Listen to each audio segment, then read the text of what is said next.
बारिश का मौसम था और ठंडी ठंडी हवा चल रही थी और लोग अपने घरों में छुपे बैठे थे।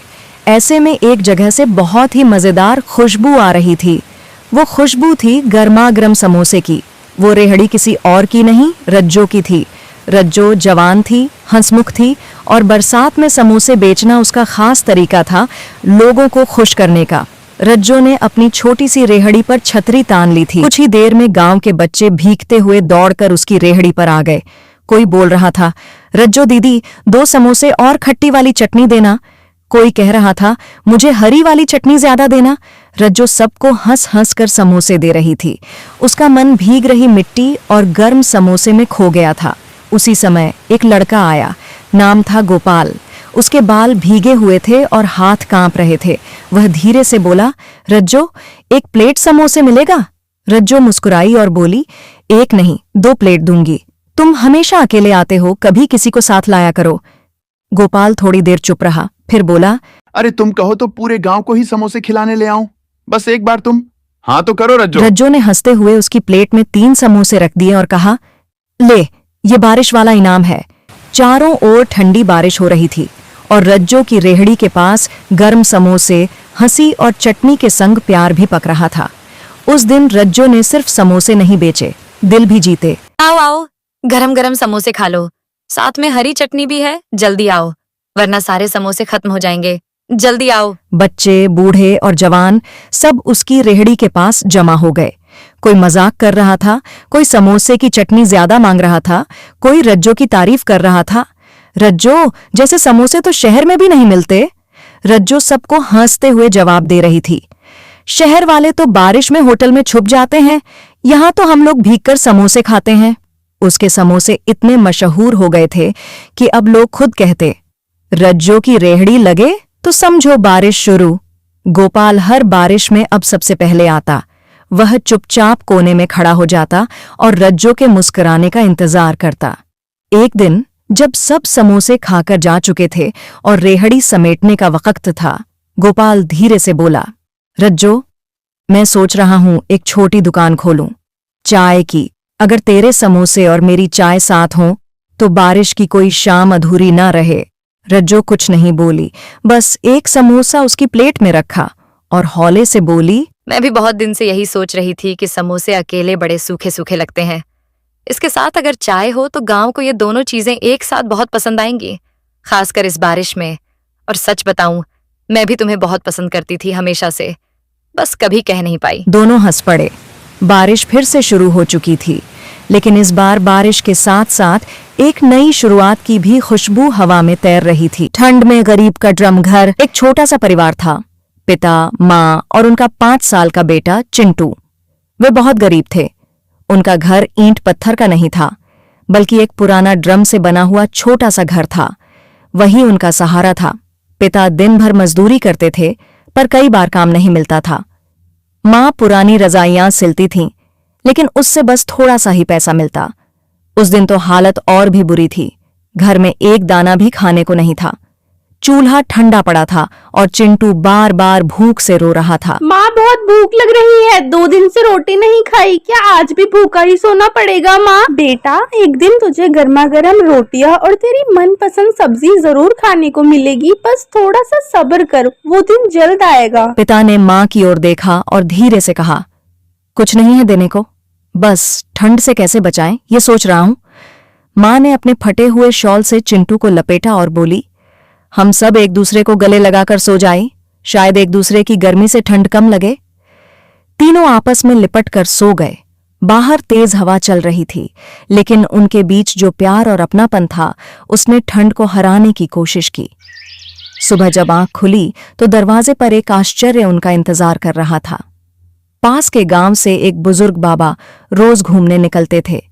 उन्होंने इस छोटे परिवार की हालत देखी और चुपचाप एक थैला रख गए थे। उसमें कुछ रोटियां, आलू की सब्जी और एक पुरानी लेकिन गरम रजाई थी। गुड्डी ने वह रजाई उठाई, हल्की सी धूल झाड़ी और अपने बेटे चिंटू और पति रामू को उसमें लपेट लिया। तीनों एक दूसरे से सटकर लेट गए। रजाई पुरानी जरूर थी, लेकिन उसकी सिलाइयों में जैसे अब भी ममता की गर्मी भरी थी। ठंडी हवा अब भी घर के कोनों से सरक रही थी, पर उस रजाई के अंदर एक अलग सी शांति और सुरक्षा का एहसास हो रहा था। भूख तो थी, लेकिन उस वक्त गुजरती रात को काटने के लिए वही रजाई उनका सबसे कीमती सहारा बन चुकी थी। रामू धीरे से बोला, गुड़िया, ये रजाई तो हमारी दौलत जैसी लगती है। ठंडी रातों में जब बाहर ठंडी हवाएं चलती हैं और पूरा तन कंपा उठता है, तब यही पुरानी लेकिन गर्म रजाई हमें अपने आंचल में छुपा लेती है। हाँ रामू, कुछ चीजें दिखती पुरानी हैं, पर वक्त पर वही सबसे बड़ी दौलत बन जाती है, जैसे हम लोग एक दूसरे के लिए हैं। चिंटू की आंखें अब बंद हो चुकी थीं। भूख में भी वो अपनी माँ की गोद और उस रजाई की गर्माहट में सो चुका था। बाहर तेज हवा ड्रम की दीवारों से टकरा रही थी। कुछ आवाजें हो रही थीं, पर अंदर बस सांसों की गर्मी थी। रात बीत गई। सुबह की पहली किरण जैसे ही पड़ी, रामू ने खुद से एक वादा किया। अब चाहे कुछ भी हो जाए, मैं अपने परिवार को भूखा नहीं रहने दूंगा। मैं मेहनत करूंगा, दिन रात एक कर दूंगा। चाहे धूप हो या बारिश, चैन की नींद भले न मिले, लेकिन रोटी जरूर कमा कर लाऊंगा। अगर हालात मजबूर करें तो किसी से मांग कर लाने में भी संकोच नहीं करूंगा। गुड्डी ने उसे रजाई ओढ़ने को कहा। ये लीजिए, ये रजाई ओढ़ लो। बाहर बहुत ठंड है। आप जा रही हैं तो ठंडी हवा लग जाएगी। इससे थोड़ा आराम मिलेगा और ठंड से बचाव भी रहेगा। नहीं, इसे तुम और चिंटू ओढ़ लो। इसकी तुम्हें ज्यादा जरूरत है। मैं आदमी हूं, जैसे तैसे ठंड सह लूंगा। बस तुम लोग आराम से रहो। मैं तुम लोगों के लिए कुछ खाने का इंतजाम करने जा रहा हूं। चाहे जैसे भी हालात हों, लेकिन तुम्हें और हमारे बच्चे को भूखा नहीं रहने दूंगा। गुड्डी ने रजाई ठीक से ओढ़ी और बेटे को गोद में उठाकर बाहर की ओर देखा। धूप अभी हल्की थी, लेकिन उसमें भी कुछ उम्मीद छुपी थी। भाई, मुझे कोई काम दे दो। आपकी दुकान पर जो भी काम हो, मैं करने के लिए पूरी तरह तैयार हूं। झाड़ू पोंछा हो, सामान उठाना हो या ग्राहकों को सामान देना हो, मुझे कुछ भी करने में कोई शर्म नहीं है। बस बदले में मुझे इतना दे दो कि मैं अपने परिवार को 2 वक्त की रोटी खिला सकूं। घर पर बीवी और छोटा बच्चा भूखे पेट मेरा इंतजार कर रहे हैं। उनके लिए कुछ खाना लेकर जाना है, ताकि आज की रात उनके चेहरे पर मुस्कान ला सकूं। मैं मेहनती हूं, ईमानदारी से काम करूंगा। और भाई, तेरी आंखों में जो सच्चाई और जिम्मेदारी का दर्द है, वो मैं समझ सकता हूं। काम चाहिए तो काम मिलेगा। मेरी दुकान पर थोड़ा मेहनत वाला काम है, लेकिन अगर तू सच्चे दिल से करेगा तो मैं तुझे कभी खाली हाथ नहीं लौटाऊंगा। आज से ही तू काम पर लग जा। दिन भर की मेहनत के बदले तुझे इतना जरूर दूंगा कि तू अपने परिवार को 2 वक्त की रोटी आराम से खिला सके। और अगर ईमानदारी से काम करता रहा तो आगे और भी मदद करूंगा। इंसान को इंसान के काम आना चाहिए। चल, अब चलकर काम शुरू कर। ठंड में गरीब का मिट्टी घर। मुकेश और चंपा दोनों का घर मिट्टी का था। टूटी चारपाई और एक पुराना चूल्हा ही उनकी सारी दौलत थी। मुकेश मजदूरी करता, लेकिन कई दिनों से कोई काम नहीं मिला था। चंपा दूसरों के कपड़े धोकर कभी कभी 2-4 रुपये कमा लेती थी। उस दिन लगातार तीसरा दिन था जब उनके घर में कुछ भी पकाया नहीं गया था। चंपा ने बर्तन झाड़ते हुए कहा, मुकेश, अब तो घर में एक मुट्ठी आटा भी नहीं बचा है। मुकेश ने हंसी में बात को टालने की कोशिश की। चलो अच्छा है, अब हम पतले हो जाएंगे। चंपा मुस्कराई नहीं, उसके चेहरे पर चिंता साफ झलक रही थी। मुकेश समझ गया बात मजाक की नहीं रही। वह बाहर निकला। पूरे दिन यहाँ वहाँ काम की तलाश करता रहा, लेकिन कहीं कोई काम नहीं मिला। शाम को थका हारा खाली हाथ लौट आया। जैसे ही घर के पास पहुंचा, उसे रसोई से हल्की सी रोटी की खुशबू आई। हैरान होकर अंदर गया तो देखा चंपा एक छोटी सी आधी रोटी को घी में सेंक रही थी। चंपा, ये आटा कहाँ से आया? चंपा मुस्कुराई। मैंने अपनी पुरानी चूड़ी बेच दी थी। सिर्फ 2 रोटी का आटा मिला। एक रोटी मैंने दोपहर में खा ली थी, ये आधी तुम्हारे लिए बचाई है। मुकेश की आंखें भर आईं। वो बोला, आधी रोटी तुमने मेरे लिए बचाई? चंपा, मैं इसे अकेले नहीं खा सकता। उसने चूल्हे के पास बैठते हुए कहा, इस आधी रोटी को भी आधा आधा बांटते हैं। भूख तो बड़ी है, लेकिन तेरा साथ सबसे बड़ा है।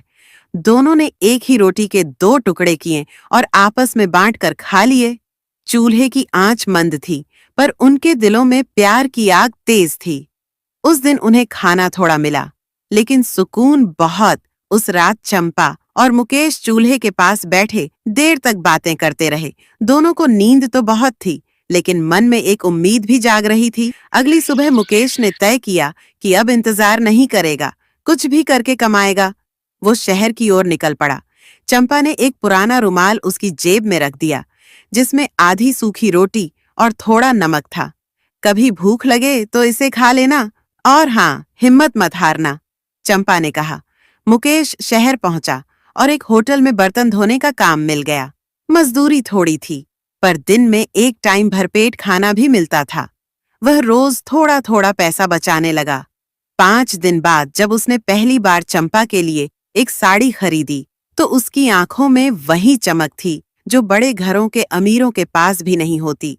उधर चंपा भी खाली नहीं बैठी।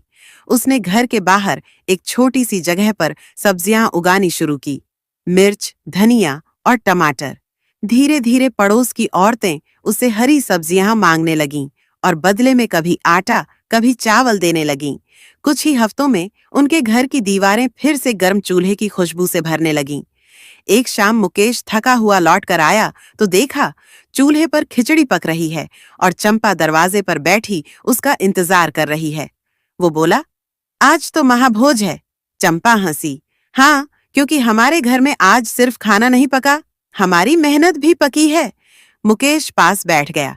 दोनों ने मिलकर खिचड़ी खाई और आज पहली बार उनके पास पूरी रोटी थी और फिर भी पहले से ज्यादा मिठास थी। मुकेश ने खिचड़ी का एक कौर मुंह में रखा और मुस्कुराकर चंपा की ओर देखा। याद है, उसने कहा, कुछ दिन पहले हमने आधी रोटी बांटी थी। तब भूख ज्यादा थी, खाना कम, फिर भी तृप्ति थी। लेकिन आज पेट भरा है और मन भी। चंपा ने धीरे से सिर हिलाया, क्योंकि अब हर कौर में हमारी मेहनत की खुशबू है और साथ है। सुना है तुम मिट्टी के घर में रहती हो।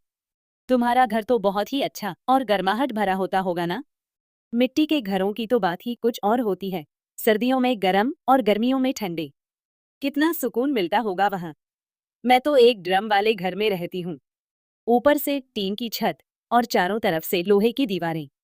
मेरा यह ड्रम घर अंदर से बहुत ठंडा हो जाता है, खासकर रात में तो जैसे हड्डियां तक जम जाती हैं। गर्माहट का तो नामो निशान नहीं होता। कभी कभी सोचती हूँ, काश मेरा भी एक छोटा सा मिट्टी का घर होता। मैं मिट्टी के घर में ही रहती हूँ और सच कहूँ तो इस छोटे से कच्चे घर से मुझे बहुत लगाव है।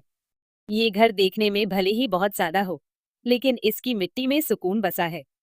सर्दियों में ये घर भीतर से गर्म रहता है और गर्मियों में ठंडा, जैसे खुद माँ की गोद हो। बारिश में कभी कभी छत से टपकने लगता है, दीवारों में सीलन भी आ जाती है, लेकिन फिर भी ये घर मेरे लिए बहुत कीमती है।